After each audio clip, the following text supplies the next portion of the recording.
अस्सलामु अलैकुम वरहमतुल्लाहि वबरकातुहू नहमदुहु व नुसल्ली अला रसूलिल करीम अम्मा बाद।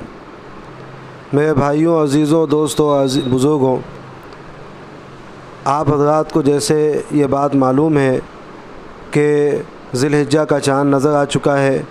आज ज़िलहिज्जा की पहली तारीख़ है और अल्हम्दुलिल्लाह बहुत से हुज्जाज इकराम जो हज के इरादे से निकले हैं वो बैतुल्लाह तक पहुंच चुके हैं और बहुत से पहुंचने वाले हैं।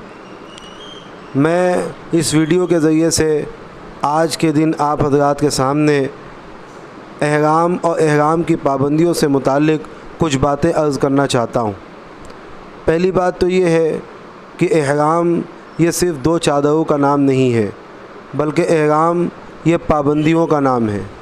एहराम की दो चादरें अपने बदन पर लपेट लेना ये महज सुन्नत है।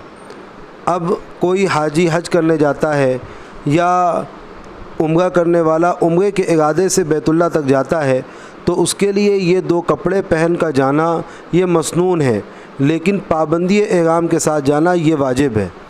और ये एहराम की दो चादरें बैतुल्लाह में, अल्लाह के घर में, अल्लाह के दरबार में हाज़िर होने के लिए एक आदाब में दाखिल है। अब ये बात वाज़ेह हो गई हमारे सामने, तो हमें ये बात समझने की है कि एहराम के अंदर हमें करना क्या है और एहराम कब बांधा जाता है और कैसे बांधा जाता है।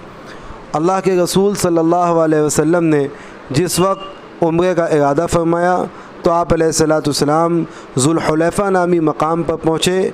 वहाँ पर आपने 2 रकात नफिल एहराम अदा की और फिर उसके बाद नफिल नमाज अदा करने के बाद आप अलैहिस्सलाम ने दुआ मांगी और दुआ मांगने के बाद आपने एहराम के नीयत फरमाई, यानी उम्रे की नीयत फरमाई और फिर उसके बाद तलबिया पढ़ी। तो ज़ाहिर बात है नीयत एहराम कर लेना, यानी हज के इरादे से या उम्रे के इरादे से, और साथ में तलबिया कह लेना, आदमी तलबिया कह लेने से मुहर्रिम हो जाता है। जिस तरीके से एक आदमी जब नमाज़ पढ़ता है तो नमाज से पहले उसने अल्लाहु अकबर कहा तो ज़ाहिर बात है तकबीर तहीमा अल्लाहु अकबर कहना तमाम चीज़ों को हराम कर देता है और वो नमाज के अंदर खुसूसियत से दाखिल हो जाता है। ऐसे ही कोई शख्स अगर उसने एहराम की 2 चादरें बांध लिया और नमाज अदा कर ली और फिर उसके बाद फ़ौरन नियत करके तलबिया पढ़ ली तो तलबिया पढ़ लेने के बाद वो हालत एहराम में दाखिल हो जाता है। अब उस पर एहराम की सारी पाबंदियाँ लाहिक हो जाती हैं। मिसाल के तौर पर अब वो जो है खुशबू नहीं लगा सकता, सिला हुआ कपड़ा नहीं पहन सकता या सर या चेहरा नहीं छुपा सकता। ज़ाहिर बात है अगर मर्द है तो वो अपना जो है सर नहीं छुपाएगा और औरतें हैं तो अपना चेहरा नहीं ढाँपेंगी। इसी तरीके से वो बाल नहीं काट सकते, नाखून नहीं काट सकते, ना मर्द औरत आपस में जिमा या दवाई जिमा नहीं कर सकते और कोई हरम का शिकार नहीं कर सकता। ये सारी पाबंदियाँ चाहे मर्द हों चाहे औरतें हों सब पर लाजिम हो जाती है। अलबत्ता एहराम के सिलसिले में खुसूसियत के साथ हमें यह बात समझना चाहिए कि मर्दों का एहराम असल सर का ना ढकना है। सर अगर ढक जाएगा तो ज़ाहिर बात है अगर अहनाफ के कौल के मुताबिक अगर वो जो है 2 या 3 या 4 घंटा या आधे दिन से ज़्यादा अगर वो उसी हालत में रहा तो उस पर दम लाजिम हो जाता है और अगर थोड़ी देर रहा तो उस पर सदका लाजिम हो जाता है। ज़ाहिर बात है इसकी तफासिल बहुत ज़्यादा हैं, मुख्तलिफ़ मौक़े पर उलमा से समझने की ज़रूरत है। अलबत्ता रहा ये मसला कि मर्द हज़रात अपना जो है सर नहीं ढाकेंगे। आप अलैहिस्सलाम ने फरमाया वह एहराम रजुली फ़ी रासिही, मर्दों का एहराम उनके चेहरे को ना ढाकना है। वह एहरामुल मरअती फ़ी वजहिहा, और औरतों का एहराम उनके चेहरे का ना ढाकना है।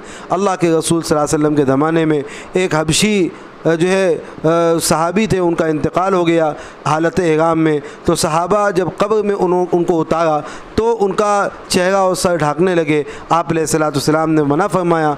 आपने फरमाया ला तुखम्मिरु वजहु वला रासहु फ़इन्नहु युबअसु यौमल क़ियामति मुलब्बियन, इनका सर और चेहरा ना ढाको बल्कि कल क़यामत के दिन इसी हालत एहराम में उठाए जाएंगे तलबिया पढ़ते हुए। चुनांचे ये हालत एहराम की पाबंदियाँ हैं।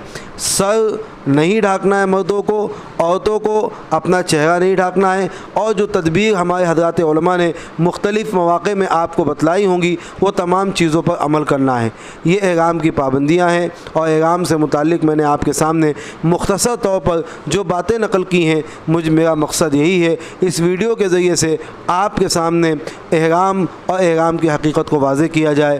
فقط والسلام، فجزاکم اللہ خیرا جزیلا و احسن الجزاء۔ السلام علیکم ورحمۃ اللہ۔